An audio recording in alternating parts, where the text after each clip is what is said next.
What's going on, guys? It's Nick here, back on the video. Today we're going over my 15 must-draft players this season. If you only have time to watch one of my videos all summer, make it this one. These are my favorite picks to make when you're taking into account not only their upside and their chances of hitting that upside, but also their ADP, which for this video is going to be a combination of ESPN, Sleeper, Yahoo, NFL.com, and Underdog. So sit back, hit the like button, and let's hop into it. So let's get things started off in the late second round. We're going to go in order of ADP throughout the draft, or throughout this video, I guess. And we're going to start off with Tony Pollard. Pollard has an average ADP of 19th overall, and he is the running back 8 in ADP. My rankings have him 17th overall, running back 7. Also, just so we're abundantly clear, half PPR. When I say my rankings for the video, we're using half PPR rankings. Now, for all summer, I've been on Tony Pollard. I love drafting him, one of my highest rostered running backs. But every single day, really, as we get closer to week 1, I gain more and more confidence that they are not going to sign another running back and that Tony Pollard is going to be the featured running back of this team. And given comments they have made recently about sticking with what they have right now in the running back room, I really do think there is a very strong chance that the depth chart is Tony Pollard, Malik Davis, and then some combination of Deuce Vaughn, Rico Dowdle, I think how's you pronounce his last name, and then Ronald Jones. Of course, Ronald Jones getting the 2-game suspension to start the year. It's not really going to impact things, but I suppose that's a positive for Tony Pollard. But for the most part, it's Tony Pollard and everyone else, with Malik Davis probably being the number 2.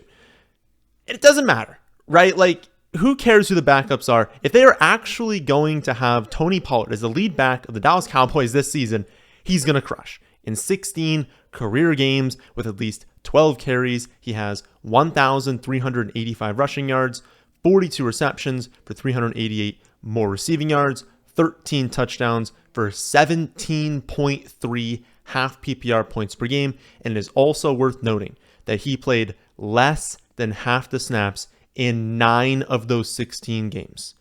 Tony Pollard will be a top 5 running back this season if he plays at least 16 games, and he has an exceptional chance of finishing inside the top 3 if he can stay healthy, which is not something you can say about all these other running backs. Obviously, you need running backs to stay healthy if they're going to finish top 3, top 5. There are many running backs that even if they stay healthy, you're like, okay, there are still worlds where they do not finish that high. I mean, Tony Pollard is such an incredible pick, so much upside. We haven't even seen his full upside. Again, 16 career games with at least 12 carries. And in those games, he was playing less than half snaps. Many of those games, he was playing like 30, 40% at most of the snaps. If this kid is out there for 60, 70% of the snaps, he's going to crush. And you get to pair him with a top 5 player because he goes to the end of round 2. That's incredible value. And it comes with far less risk than most people assume. My second must-draft player is Chris Olave. A little bit later in the draft, ADP 28th overall, wide receiver 14. My ranking 20th overall, wide receiver 11. And Olave proved as a rookie that he's not going to be an elite wide receiver because he already is one. He dominated every single route in the route tree. He posted elite success rates versus man, zone, and press. There just isn't even a weakness in his game right now. He is a true number 1 wide receiver, and he's also incredible at getting open deep downfield, and that is fantastic news for us. Not only in fantasy, because we love that, right? We want that weekly upside, but also since he's moving from Andy Dalton, who's fine, but not that great, to Derek Carr, who I'm not going to say is some world beater. He's not amazing, but Carr is coming off a season where he peppered Adams for 180 targets on 15.2 yards per reception. It wasn't 180 targets that were very close to the line of scrimmage. He was going deep downfield. Devonta Adams going to do the same thing with Olave, going to get a million targets. They're going to come downfield, and he's going to be successful on those routes, on those targets. There is really just nothing bad you can say about Olave, and there's no risk that Michael Thomas, Shaheed are going to overtake him as the number 1. Those 2 players will have roles on this offense, and they'll be important roles, right? They're very important players on this offense, but had Olave not missed 2.5 games with injury last season, he would have won Rookie of the Year, and he'd be going where Garrett Wilson's going at times Garrett Wilson goes in the first round, but in that like early second round, that's where he'd be going, not the mid third round. He is a phenomenal talent. Please draft Olave this season. My third must-draft player is Mark Andrews, ADP 29th, tight end 2. My ranking 24th, tight end 2. And Mark is a great pick on his own, just like in a vacuum, awesome pick, gonna have a great year. But especially when you find yourself in the like early to mid third round and you look around at the running backs and the wide receivers and you see a drop off, right? And you just don't want to be first to take that next tier of running backs and wide receivers. And I know that sounds like a very specific use case. You know, you're like, okay, we're not going to draft him that much if that's the case where you're only drafting him then. But to be honest, that happens a lot. Like at wide receiver, there is a drop off after St. Brown, Olave, Waddle, then another one into like Higgins and Devonta Smith. Like after that range, there's a big gap. And then at running back, you know, there's a drop off after like Pollard, Henry, and Jacobs. So when you find yourself in this range and all those players are gone, and you look at the top skill players and you're like, okay, well, there's like, you know, Metcalf, Debo, and Ridley. There's Stevenson, Breece Hall, and Gibbs. And, you know, it's just sort of tough to look at that and be like, I'm going to be the first person to draft in that range, especially when, you know, everyone I just mentioned before that just went. You're not getting amazing value. So whenever I find myself in that spot, I am always drafting Mark Andrews. Baltimore is going to throw the ball so much more than people think this season. And even in like a worst case scenario last season, because last season was worst case scenario for Baltimore. Everyone got hurt in offense, including his quarterback, including him, Mark Andrews himself, getting injured. Like even with everything falling apart, them not scoring, not playing fast, not throwing the ball, he still finished 4th overall and 3rd in points per game. He's got an incredibly high floor and a very, very high ceiling. He's the only player, the only tight end really that can compete with Travis Kelce at the tight end position. You got to be getting Mark Andrews exposure this season. I absolutely love him. Moving a little bit later in the draft, the next 2 players are both Detroit running backs. ADP-wise, we've got Gibbs at 37th overall, running back 15. I have him 31st overall, running back 12. Montgomery, 81st overall, running back 29. I have him 63rd overall, running back 23. And I've been asked recently a lot, I think indicating a lot of people are actually doing drafts now, about what I think about drafting both of them on the same team. I think that's a really important question to go over. First off, I definitely wouldn't reach to get it done, especially when you're double dipping on one team.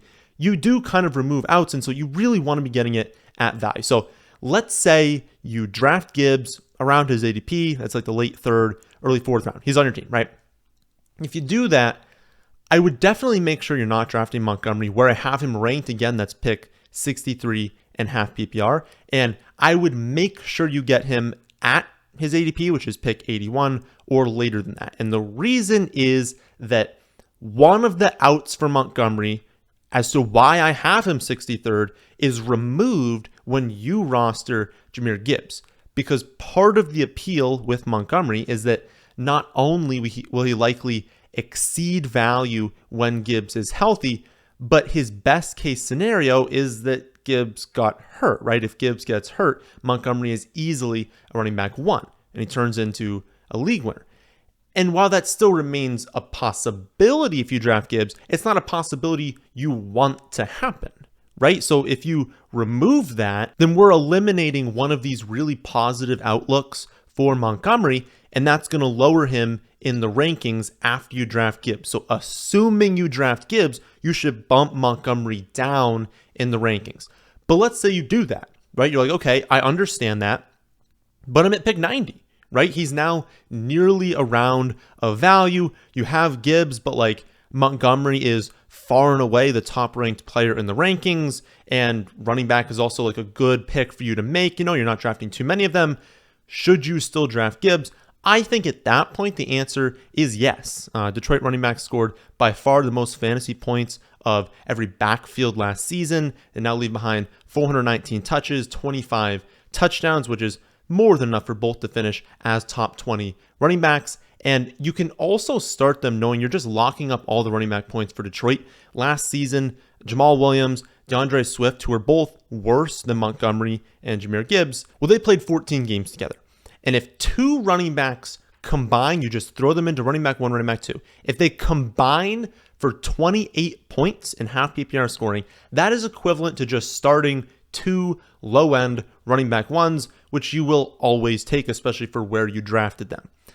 Among those 14 games, they hit that mark for low-end running back 1 production 7 times, and they averaged 24.4 points per game combined. So if you just threw Williams and Swift into the 2 running back slots last season, then they averaged a little bit worse than low-end running back 1 production each. And they produced as 2 running back 1s in 50% of the games that they played. And again, Montgomery is better than Williams. Gibbs is better than Swift. So yes, I'm definitely fine drafting them both. Understand that upside is eliminated with Montgomery making him a worse pick. But if you can get him at a really good value, it's a backfield I want the fantasy points for. And if you're locking them all up, that's a pretty good pick to make.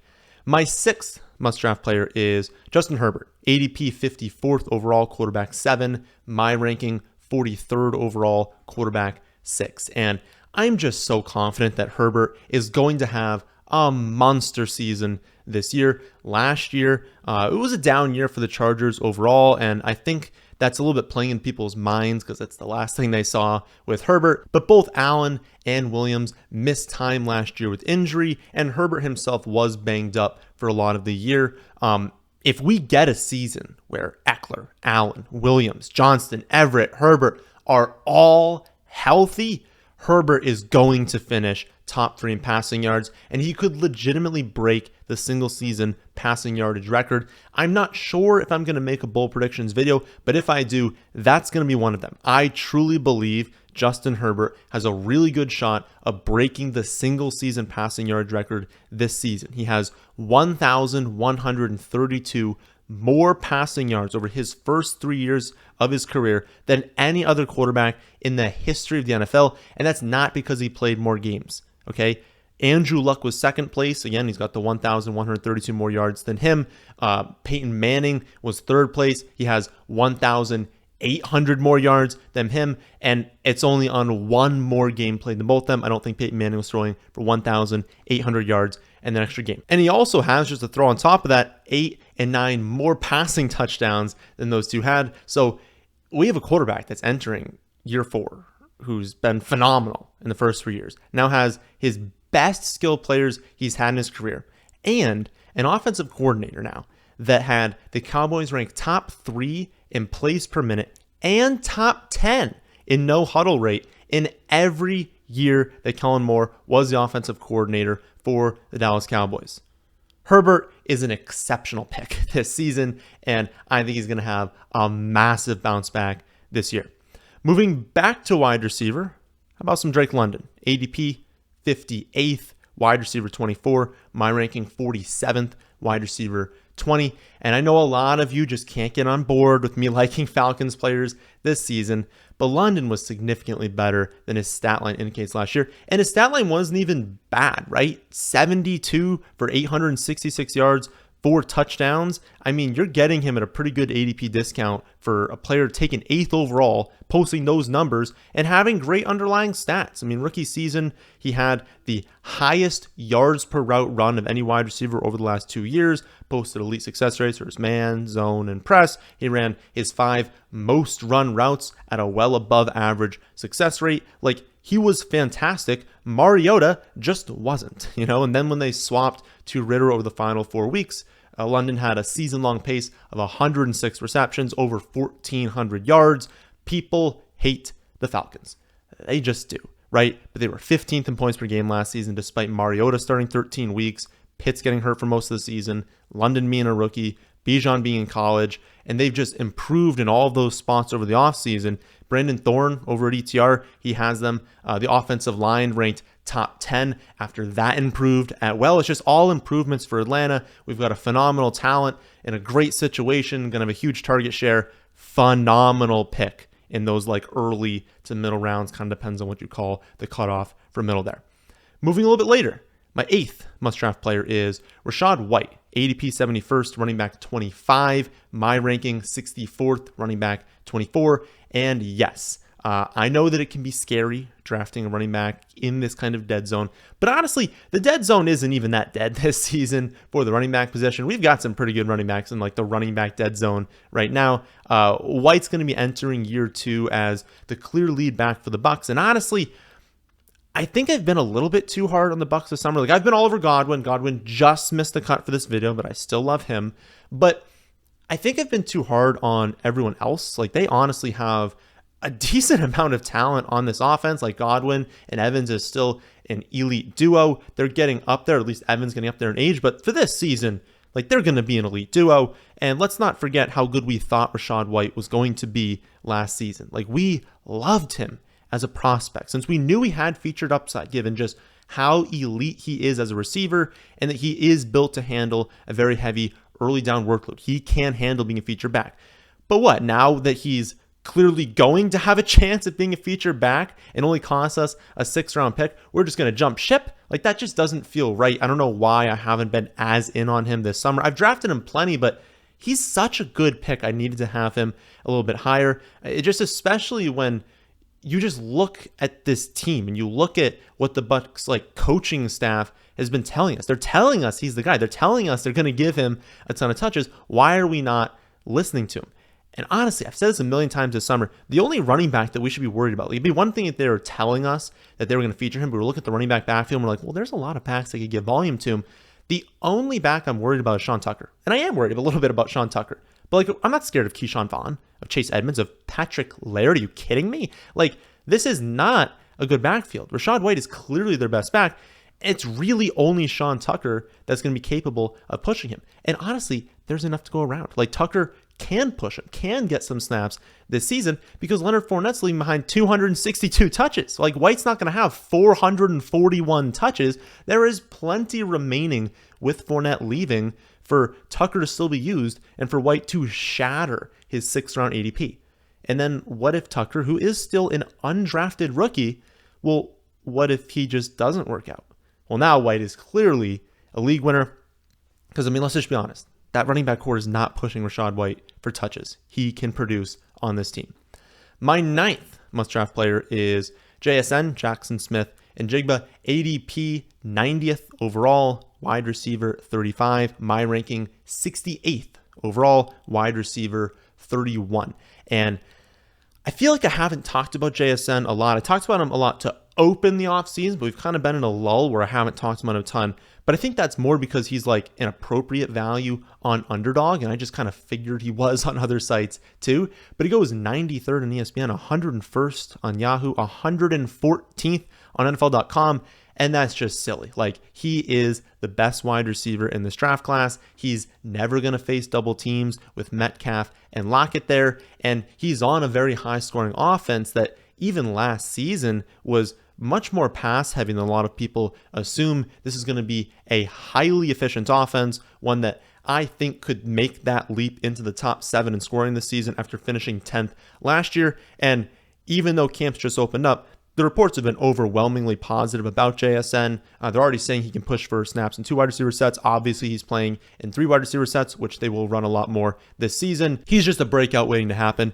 And if you can somehow get him past pick 100, just say thank you, continue dominating your draft, because I simply don't see a world where he busts, especially this late. Like, how many picks, close to pick 100 or past pick 100, can you actually say you don't see a world where they bust? Almost never happens, but it's true with JSN.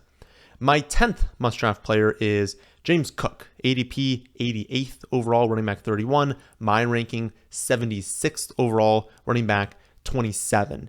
And this is one that I've definitely moved up a lot more recently, just as he, gains a lot of steam in camp as they're talking about him in camp, and it's just becoming so clear that they want to use him as their lead back. And the scary part about Cook is that I actually have to under project him a little bit, because I don't want to ever really project someone, 30, 40 spots of ADP, because I know everyone's going to just take him too early. I know I talk about the ADP game. You want to have people around their ADP. The best teams are the ones who are able to do that effectively, to draft a ton of highly ranked players, because you're not reaching 15, 20 spots ahead of ADP. You're drafting everyone at ADP, but they're worth a lot more. And so I try to not rank players, 30, 40 spots above their ADP. I'm going to keep James Cook about a round ahead, but I could very easily move him higher. I mean, the current rankings where he's about a round of value is assuming a 33% share of the team's carries.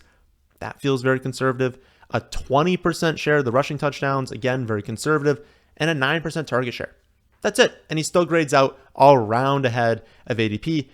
And if you look at reports out of camp, they are telling us he's going to get most of the carries. You can't really find a ton that's hyping up Damian Harris or Latavius Murray. And so worst case really feels like he's going to be in a split here and outperform his ADP. Again, worst case. Best case is that they use him as they're telling us they're going to use him, and he shatters his ADP. And just to throw a cherry on top, my machine learning model that uses rookie year production along with college data to predict breakouts, it has James Cook and Rachaad White as two clear breakout running backs this season. And if you want to see the rest of its predictions along with its picks at wide receivers, which is even more accurate than running back model, you can see it all on my website, thefantasyfootballadvice.com. But again, Rachaad White, James Cook, two clear running backs the model's picking and being like, please look at these two players. They're definitely breaking out. My 11th must-draft player is Quentin Johnston, ADP 113th, wide receiver 46, my ranking 83rd, wide receiver 40. And to be honest, I'm picking Johnston for many of the same reasons I'm picking Herbert, right? If I think Herbert is having a league-winning season, then it makes sense that Johnston, his highly athletic first-round wide receiver, might be a good pick in the 10th round of the draft. And actually, I mean, if you look at ADPs on a few of these sites, it's a complete joke. Like on ESPN, Yahoo NFL, he's going in like the 11th, even the 12th round on a few of those. Crazy. Absolutely crazy value. Johnston is a yak monster, which is a huge need that the Chargers needed to fill this offseason. Like Mike Williams is an elite downfield threat and a great wide receiver. Keenan Allen, obviously a technician over the middle of the field, also a great wide receiver. But they needed someone who could create after the catch, and boy, can Quentin Johnston do that. He has burst for days. He is a truly elite playmaker, and there's just no way defenses are going to come into the week being like, well, time to stop Quentin Johnston, right? They have to focus on Eckler. They have to focus on Keenan Allen, Mike Williams. They have to focus on these players because they're proven that they will destroy you if you don't.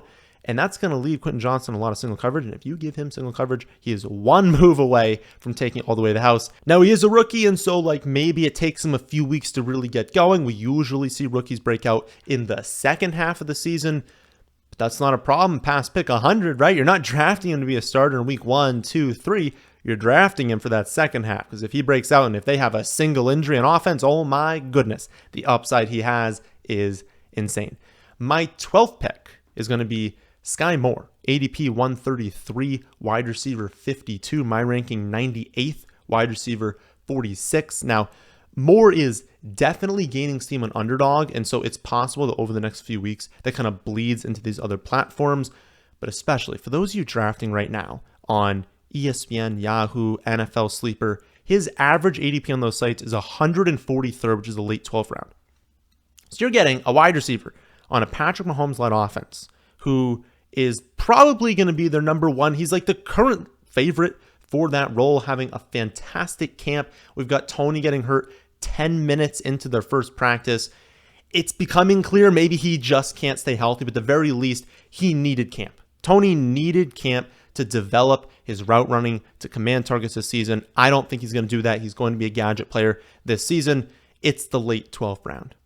How can that be? How can the lead receiver for a Patrick Mahomes offense be available in the late 12th round, even if it doesn't work out? Listen, most picks this late don't work out. And so would you rather pick some random wide receiver on a mediocre team or the guy that's the lead right now for the number one spot on Kansas City? And honestly, maybe you don't think it's Skyy Moore. I think it is. Spoiler alert for those of you who went to the website and wanted to see who the wide receiver model is predicting for breakouts. Skyy Moore is one of them. It thinks he's going to have a breakout season. It doesn't even know that Patrick Mahomes is quarterback. It just thinks talent-wise he's going to break out given what we saw in year one and in college. But let's say you disagree. Maybe you think it's Rachaad Rice. Well, Rachaad Rice is also free in draft. So if you think he breaks out, he's a good pick. Richie James, maybe you think that he's going to earn some more snaps. He's going to break out. Maybe Justin Ross, elite sleeper pick. But I would just say when talking about those players, this is a redraft video, right? Like I'm talking about upside in redraft leagues. And like on Underdog, all those picks make sense because like if you draft Justin Ross in round 18, Richie James in round 17, they only need to provide a little bit more value in what you're getting. You're just trying to like, exceed value in all your picks. So if they provide like 12th round value, that's great, right? Not really for a redraft league. For a redraft league, you do need someone who's going to actually be a starter in your starting lineup. And I think among all of their wide receivers, Skyy Moore has by far the best chance of doing that because he really was better as a rookie than the numbers suggest, his overall numbers. Like they were moving around the formation. He was playing X receiver in the slot. He was playing all the different wide receiver positions. He was actually being successful against press coverage, so he can line up as an X receiver on the line and beat press coverage. He was better than people think against man coverage, against zone coverage. Like he was a good wide receiver. He just didn't get a ton of opportunity because they had, at least for the first half of the season, they had Mecole Hardman, they had Juju, but like those two were leaving behind 135 targets. And with him also passing Justin Watson on the depth chart this summer, there are plenty of targets for Moore to break out. If Moore sees 100 to 110 targets, he's going to have a breakout year. He's going to be decent in fantasy, and he's got the upside to push for maybe 120 targets and just really have a very good season. I'm all in on him this year. I think he's going to be awesome. 13th on my list is Elijah Moore, ADP 135, wide receiver 54, my ranking 85th, wide receiver 41. And as many of you know, if you follow my channel for more than like just this season, I'm an Elijah Moore truther. I think he is an incredible wide receiver and was someone that was just put into an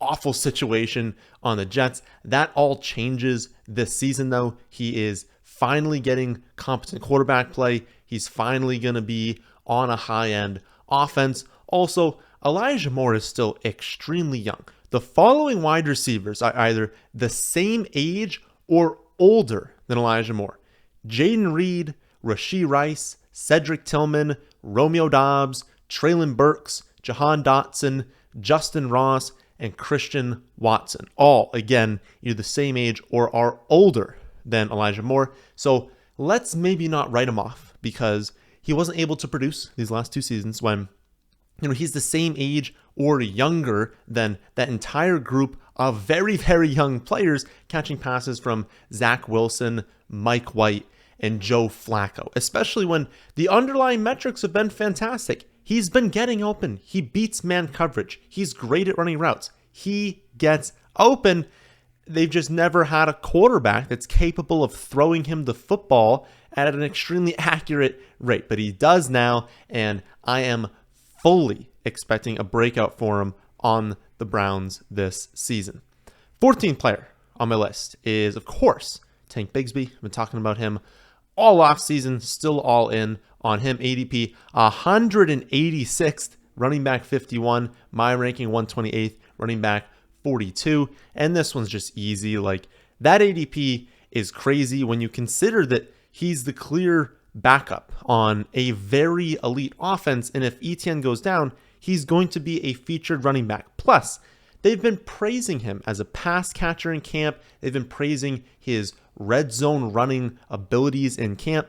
Two areas that if you look at where Etienne needs to improve, that's where Etienne could be better as a red zone running back. Etienne could be better in the receiving game. If those are the two areas that Tank Bigsby is excelling at, maybe he is going to see the field a little bit more than people anticipate even early on. So given that that's a possibility, not that you're starting him right, you're never going to start in week 1, week 2, going as pick 186. You're not planning on doing that right. He is purely an upside piece.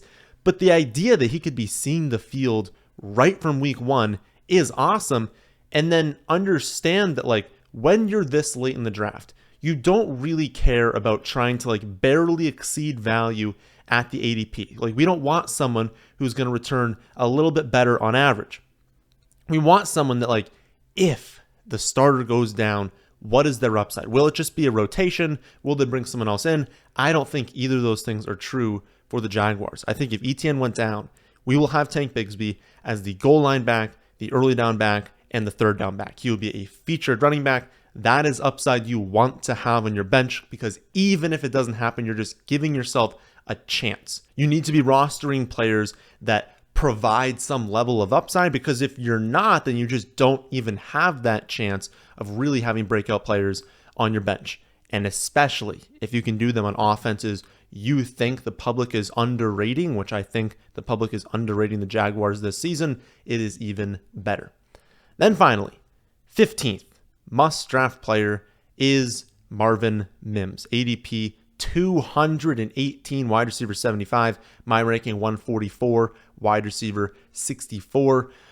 We knew that we would be ending with Mims in a must draft video, and if he was by far my most rostered player before the Tim Patrick injury, you better believe he's still going to be after that injury. I do think that Jeudy and Sutton are locked into being the top 2 wide receivers to start the year, especially now with the injury. There was a chance before that maybe they traded away Courtland Sutton, but when I talked about it in that video, I was like, listen, they probably won't do this because they're looking at the situation being like, we can't stay healthy. They've just not been able to have a healthy wide receiver core over the last few years. So maybe they wanted to start with 4 wide receivers. Instantly, we see Tim Patrick go down again. Well, now they're definitely not trading away Courtland Sutton because they need wide receivers.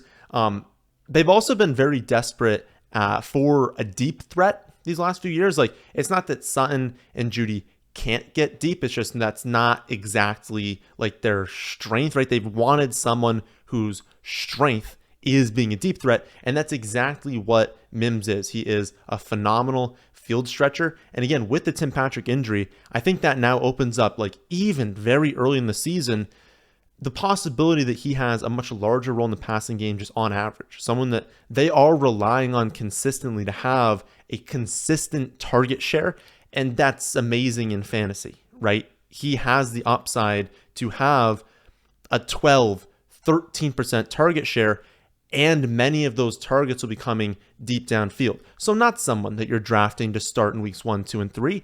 And for many of you, you don't even need to go this far, right? This last one, again, ADP past pick 200. Many of you are in leagues where like you don't even get to pick 200. If I have him at 144, you just might not even have an opportunity to draft him. If you're in like a 10-team league with maybe 5 or 6 bench spots, you just might not even hit this opportunity. But for those of you in 12, especially 14, 16-team leagues, for those of you with 7, 8, 9 players on your bench where you're really just trying to get any sort of value later on, he is a phenomenal pick in the later rounds because we love that deep upside. It opens up the upside for a high weekly ceiling, and that's what Mims has. So that was a very long one, but a very important video. We walked through basically an entire draft worth of elite picks. So I think this is a super helpful video to refer back to, especially right before your draft. And if you want even more help than this video provided, you can actually get all of my draft rankings for every scoring format and even my custom rankings, which you can use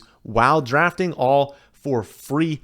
All you have to do is sign up for your first Underdog account today using promo code FFA and make a minimum $10 deposit. That's it. Then you'll get your login information emailed to you the next morning, and you'll have access to all of my draft rankings, which are top 3 in industry accuracy over the last 3 years, all for free. So that'll do it for this one.